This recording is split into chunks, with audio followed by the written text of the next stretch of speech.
ये कहानी ऐसे क्रिएचर की है जो इंसानों के साथ रहते हैं पर उन्हें सिर्फ कुछ बच्चे ही देख पाते हैं। इन क्रिएचर को इफ यानी इमेजिनरी फ्रेंड कहा जाता है। उम्मीद करता हूँ कि आपको ये वीडियो पसंद आएगी। इस कहानी की शुरुआत में हमें एक फैमिली को दिखाया जाता है जो न्यूयॉर्क में रहती है। उस फैमिली में एक बी नाम की लड़की थी जो अपने मॉम डैड से बहुत ज्यादा प्यार करती है। वो सब बहुत खुशी से रहते थे, लेकिन बी की मॉम की कैंसर की वजह से डेथ हो जाती है, जिससे बी बहुत दुखी होती है क्योंकि बी को यह बात बहुत सालों बाद पता चलती है कि उसकी मॉम की डेथ हो चुकी है और अब बी अपने डैड के साथ किसी और शहर में रहती थी। लेकिन अब बी के डैड को भी हार्ट की प्रॉब्लम हो गई थी, इसीलिए बी और उसके डैड फिर से न्यूयॉर्क में अपनी ग्रैंड माँ मार्गरेट के पास आ जाते हैं। बी के डैड का न्यूयॉर्क के हॉस्पिटल में ऑपरेशन होना था, इसीलिए बी अपने ग्रैंड माँ के घर में रहने के लिए आ गई थी, जहाँ वो अपने डैड और मॉम के साथ बचपन में रहा करती थी। बी अब 12 साल की हो गई थी और बहुत समझदार थी। वो अपने डैड से हॉस्पिटल में मिलने जाती है, जहां उसके डैड बच्चों जैसा बर्ताव करके उसे ये बताने की कोशिश करते हैं कि वो बिल्कुल ठीक है, लेकिन भी जानती थी कि उसके डैड ये सब उसके लिए ही करते थे। लेकिन अब डैड भी से कहते हैं कि मेरा एक छोटा सा ऑपरेशन होने वाला है, उसके बाद मैं बिल्कुल ठीक हो जाऊंगा, मैं तुमसे वादा करता हूँ। अपने डैड की बात सुनकर भी खुश हो जाती है और अपने डैड से कुछ बातें करती है। इसके बाद भी अपने घर आ गई थी, जहाँ मार्गरेट उसका स्वागत करती है। भी अपने पुराने घर को फिर से देखकर ज्यादा खुश नहीं होती क्योंकि फोटोज देखकर बी को अपनी मॉम की याद आने लग जाती है, लेकिन फिर भी पुराने फोटोज को देखकर अपनी यादें ताजा करती है। उसी रात भी टीवी देख रही होती है, तभी उसे एक रूम से कुछ आवाज आती है, इसीलिए भी उस रूम में जाती है, जहाँ एक अलमारी में बी को अपने डैड का पुराना कैमरा मिलता है, लेकिन उस कैमरे की बैटरी खत्म हो रखी थी। इसीलिए बी मार्केट में जाती है क्योंकि उसे कैमरे के लिए चार्जर खरीदना था। वो चार्जर लेकर जब वापस आती है तो उसे एक अजीब सा क्रिएचर दिखाई देती है जो बी की बिल्डिंग में घुस गई थी, इसीलिए बी उसका पीछा करती है, लेकिन वो क्रिएचर बी से डरकर भागती है और बिल्डिंग के सबसे ऊपर वाले रूम में चली जाती है। लेकिन जब बी वहां पहुंचती है तो अंदर से एक आदमी की आवाज आती है जो बी को वहां से जाने के लिए कहता है, लेकिन बी वहां से नहीं जाना चाहती थी। पर तभी वहां एक बूढ़ी औरत आती है और बी को डांट कर अपने कमरे में जाने के लिए कहती है, इसीलिए बी अपने घर में आ जाती है। अगले दिन बी अपने डैड से मिलने के लिए हॉस्पिटल जाती है, जहाँ उसे एक बच्चा मिलता है जिसका नाम बेंजामिन था। बेंजामिन का एक पैर और एक हाथ टूटा हुआ था, इसीलिए हॉस्पिटल में एडमिट था। बी के वहां से निकलते वक्त बेंजामिन बी को देख लेता है और उसे रोककर बातें करने लगता है। भी बेंजामिन का टूटा पैर देखकर वहीं रुककर कुछ देर उससे बातें करती है। बेंजामिन बी को बताता है कि उसका पैर और हाथ कैसे टूटा। बेंजामिन के रूम का टीवी खराब हो गया था, इसीलिए बेंजामिन बोर हो रहा था, लेकिन फिर उसकी मॉम ने उसके लिए कुछ खिलौने भेज दिए थे।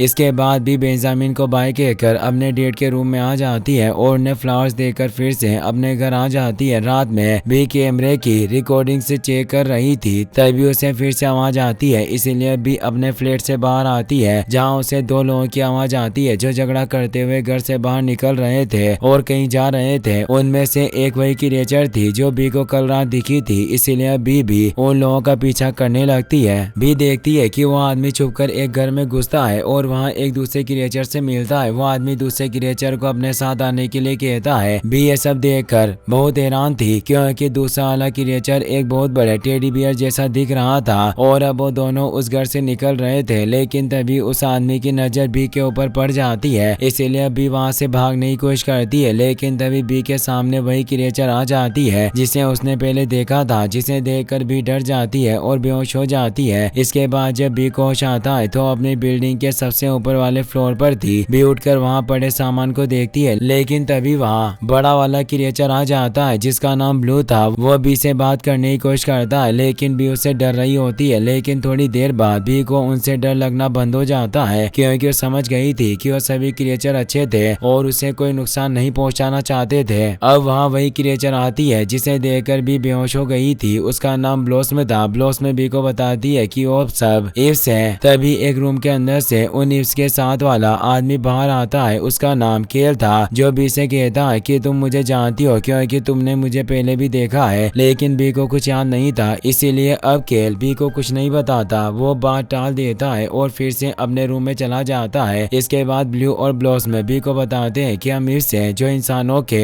इमरजेंसी फ्रेंड्स होते हैं और हमारे भी इंसानी फ्रेंड्स थे, लेकिन वो बड़े हो गए हैं और अब हमें भूल चुके हैं। ब्लू सी से कहता है कि मेरा फ्रेंड जेरेमी था, इसीलिए अब भी ब्लू से कहती है कि कि क्या तुम जिस घर में गए थे वो जेरेमी का घर था? तो ब्लू कहता है कि नहीं, वो तो हम नए बच्चे के साथ प्लेसमेंट की कोशिश कर रहे थे। अब ब्लॉसम बी को बताती है कि हमने एक मैच मेकिंग एजेंसी शुरू की है जिसमें हम रिटायर्ड इफ्स के लिए नए बच्चे ढूंढते हैं। ब्लॉसम की बातें सुनकर भी उससे पूछती है कि क्या तुम्हारे जैसे और भी हैं? तो ब्लॉसम कहती है कि हमारे जैसे और बहुत सारे हैं। ब्लू बी को बताता है कि जब बच्चे बड़े हो जाते हैं और उन्हें इफ्स की जरूरत नहीं होती तो उन्हें हम दिखना बंद हो जाते हैं। ये बात बोलकर ब्लू रोने लग जाता है क्योंकि जेरेमी को भी ब्लू दिखना बंद हो गया था। लेकिन अब केल वहाँ आता है और बी को डांटकर उसे अपने घर जाने के लिए कहता है। लेकिन अब ब्लू केल से कहता है कि बी अभी बच्ची है, उसे डांटो मत। तो अब भी ब्लू से कहती है कि मैं बच्ची नहीं हूँ और ये कहकर भी वहाँ से चली जाती है। अगले दिन भी हॉस्पिटल में अपने डेट से मिलने के लिए जाती है जहाँ उसे ब्लू मिलता है क्योंकि ब्लू उसका पीछा करता हुआ वहाँ गया था और अब वो बी से छुप रहा था। लेकिन बी उसे ढूंढ लेती है और उससे पूछती है कि तुम यहाँ क्या कर रहे हो? तो ब्लू कहता है कि मैं यहाँ घूमने के लिए आया था। लेकिन अभी ब्लू से कहती है कि यहाँ तुम्हें कोई नहीं देख सकता है, लेकिन मुझे ऐसे बातें करते हुए देखकर लोग मुझे पागल समझेंगे। इसीलिए अभी फिर से केल के फ्लोर पर आ जाती है और अपने साथ ब्लू को भी लेकर आती है। वो केल से पूछती है कि मुझे इफ्स क्यों दिखते हैं? तो ब्लू भी से कहता है कि तुम चुने हुए लोगों में से एक हो, इसीलिए तुम्हें सभी इफ्स दिखते हैं। ये सुनकर अभी के मन में कई सवाल आते हैं, लेकिन अभी सभी से कहती है कि मैं तुम सभी लोगों की किस तरह मदद कर सकती हूँ। बी की बात सुनकर केल कहता है कि तुम इनकी मदद नहीं कर सकती हो, लेकिन अभी कहती है कि कोई रास्ता तो जरूर होगा जिससे हम इनकी मदद कर सके। तो ब्लॉसम बी से कहती है कि सभी बच्चे हमें भूल चुके हैं, इसीलिए अब हमें नए बच्चे चाहिए। अब भी केल से कहती है कि अगर मैं तुम सभी की मदद करूं और तुम सबको बच्चों से मिला दूं तो सब कुछ ठीक हो जाएगा। इसके बाद बी को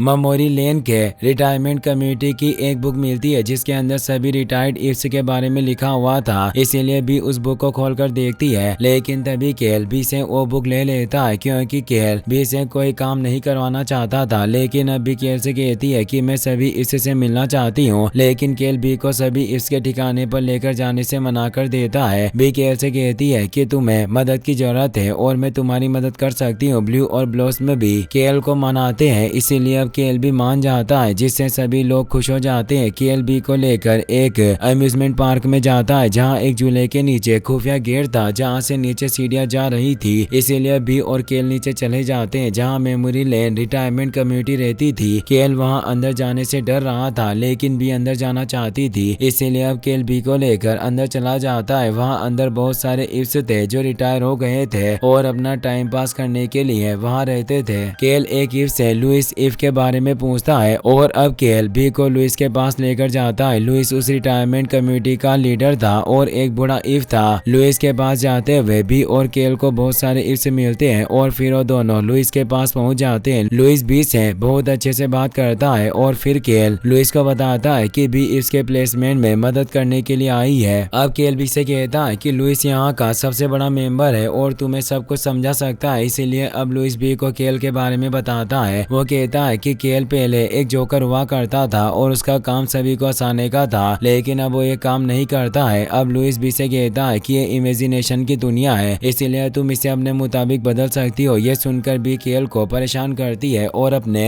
इमेजिनेशन से वहाँ बहुत कुछ मजेदार करती है, जिसके बाद वो केल के साथ सभी इफ्स का इंटरव्यू लेने का प्लान बनाती है। भी अपने घर जाकर अपनी ड्राइंग बुक ले लेती है और हॉस्पिटल में आती है जहाँ वो अपने डेट को बताती है कि वो कुछ जरूरी काम कर रही है, इसीलिए वो वहाँ ज्यादा देर तक नहीं रुकती है। लेकिन जब भी हॉस्पिटल से बाहर निकल रही थी तभी उसे बेंजामिन दिखता है जो बहुत ज्यादा बोर हो रहा था। लेकिन अब बी के पास एक आइडिया आता है और वो बेंजामिन से पूछती है कि क्या तुम्हारे पास एक इमरजेंसी फ्रेंड है? तो बेंजामिन उसे मना कर देता है, इसीलिए बी उसे पूछती है कि क्या तुम्हें एक इमरजेंसी फ्रेंड चाहिए? तो बेंजामिन बहुत खुश होता है क्योंकि उसे एक फ्रेंड चाहिए था, इसीलिए अब भी केल के साथ रिटायरमेंट होम में आ जाती है और सभी इफ्स का इंटरव्यू लेती है। इसके बाद बी और केल सभी इफ्स को लेकर हॉस्पिटल में आती है जहाँ वो सभी इफ्स को एक एक करके बेंजामिन के सामने लेकर आती है, लेकिन बेंजामिन किसी को नहीं देख पाता, जिससे भी बहुत ज्यादा उदास हो जाती है क्योंकि इफ्स को कोई भी नया बच्चा नहीं देख पा रहा था। अब भी रिटायरमेंट होम से बाहर आ रही थी तभी उसे लुइस मिलता है, इसीलिए अब भी लुइस के पास जाकर उसे कहती है कि हमने जो सोचा था वो नहीं हुआ। ये बात सुनकर लुइस भी से कहता है कि शायद इसका ये मतलब नहीं था कि सभी इफ्स को नए बच्चों की जरूरत है, क्योंकि सभी इफ्स अपने अपने बच्चों की इमेजिनेशन से बने हैं, इसीलिए शायद दूसरा बच्चा उन्हें इमेजिन नहीं कर सकता है। लुइस कहता है कि हर बच्चे को अपने इमरजेंसी फ्रेंड की जरूरत होती है, लेकिन उन्हें भूल गए हैं और उन्हें याद दिलाने की जरूरत है जिससे वो फिर से अपने एव को देख सकेंगे। लुइस की बात सुनकर बी में फिर से उम्मीद जाग जाती है और अब वो खुश होकर अपने घर जाती है जहाँ वो अपनी ग्रैंड माँ से बातें कर रही होती है। और तभी ग्रैंड माँ बी को बताती है कि बचपन में वो एक डांसर थी और बहुत अच्छा डांस करती थी, लेकिन जब वो बड़ी हो गई तो उन्होंने डांस करना बंद कर दिया।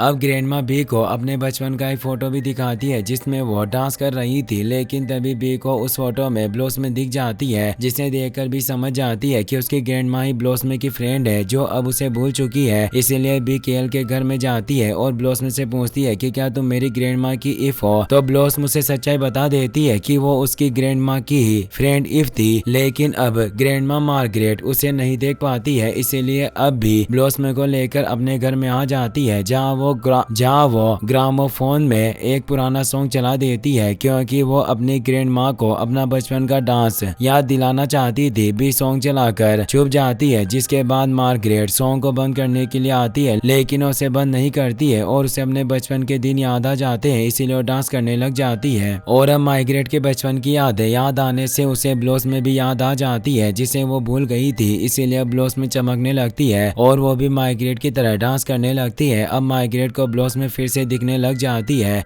अगले दिन भी कोस्मा से ब्लू के फ्रेंड जेरेमी के बारे में रिसर्च करवाती है और फिर ब्लू को भी जेरेमी के पास लेकर जाती है। जेरेमी बहुत बड़ा हो चुका था और वो जॉब के इंटरव्यूज देने के लिए एक ऑफिस में आया था, जहां भी केल और ब्लू के साथ पहुंच जाती है और जेरेमी को उसके बचपन की बातें याद दिलाने के लिए उसके सामने क्रीम रोल खाती है, जिससे अब जेरेमी को अपना बचपन याद आ जाता है और अब वो भी ब्लू को देख सकता था। ब्लू अपने पुराने फ्रेंड को पाने के बाद बहुत खुश होता है और वो बी को गले से लगा लेता है। इसके बाद बी और केल फिर से रिटायरमेंट होम में जाते हैं, जहाँ सभी इर्स बी और केल के लिए तालियां बजाते हैं, जिसे देखकर बी और केल बहुत खुश होते हैं। इसके बाद बी और केल अपने घर जाते हैं, जहाँ मार्गरेट घबराते हुए बी से कहती है कि तुम्हारे डेट के ऑपरेशन में कुछ गड़बड़ हो गई है, इसलिए हमें जल्दी से हॉस्पिटल जाना होगा। मार्गरेट की बात सुनकर बी बहुत ज्यादा डर जाती है और भागकर केल के पास चली जाती है, जहाँ केल उसे दिलासा देता है। बी केल से कहती है कि मैं अपने डेड को भी अपनी मॉम की तरह अलविदा नहीं कहना चाहती हूँ, इसीलिए अब केल बी से कहता है कि तुम अपने डेड को अलविदा कहने के बजाय उन्हें अपनी लिखी स्टोरी सुना देना। ये सुनकर बी को अच्छा लगता है और बी केल को गले लगाकर रोने लगती है। इसके बाद भी हॉस्पिटल में जाती है, जहाँ उसे पता चलता है कि उसके डेड अभी बेहोश हैं और उन्हें होश नहीं आ रहा था। बी के सभी इर्स फ्रेंड्स भी हॉस्पिटल में आ गए थे और अब बी अपने डेड के रूम में चली जाती है। बी अपने डेड से कहती है कि मेरी स्टोरी पूरी हो चुकी है और अब मैं उसे आपको सुनाना चाहती हूँ। बी अपने डेड को अपनी स्टोरी सुनाती है कि यह कहानी एक लड़की की है जो अपने डेड से बहुत प्यार करती है, लेकिन उस लड़की ने बड़े होने की बहुत कोशिश की और वो बड़ी हो गई, लेकिन वो कितनी भी बड़ी हो जाए वो अपने डेड को कभी उससे दूर नहीं जाने देगी। ये कहकर भी रोने लग जाती है, लेकिन तभी उसके डेड को होश आ जाता है। वो अपने डेड से कहती है कि आप मुझे छोड़कर कहीं नहीं जा सकते हैं। अब बी के डेड भी बहुत खुश होते हैं क्योंकि वो मरने से बच गए थे और अब वो अपनी बेटी के साथ अपनी जिंदगी बिता सकते थे। बी बाहर आकर सभी को बताती है कि उसके डेड को होश आ गया और वो अब बिल्कुल ठीक है, लेकिन अब बी को पता चलता है कि सभी इर्स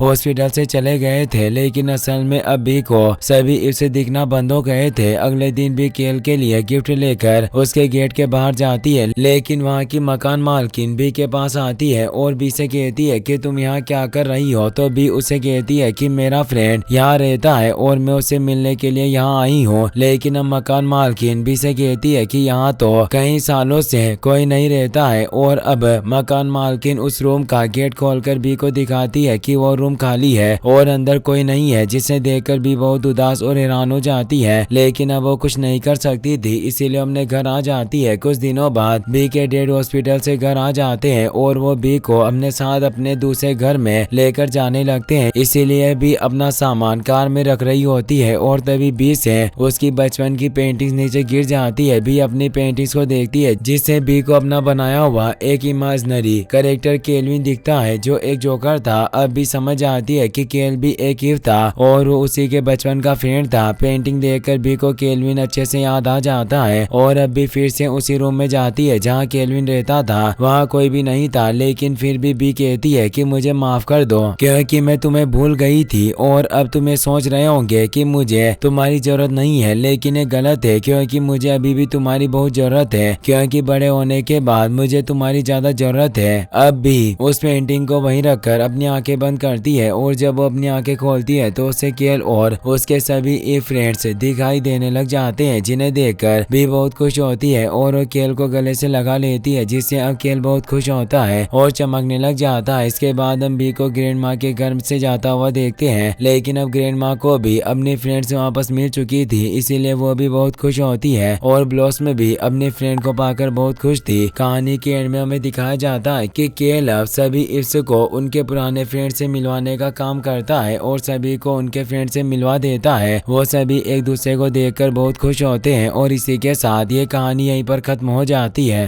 गाइस, अगर आपको वीडियो पसंद आया हो तो इस वीडियो को लाइक करने के साथ साथ चैनल को सब्सक्राइब जरूर कर लेना। मिलते हैं नेक्स्ट वीडियो में। Thanks for watching.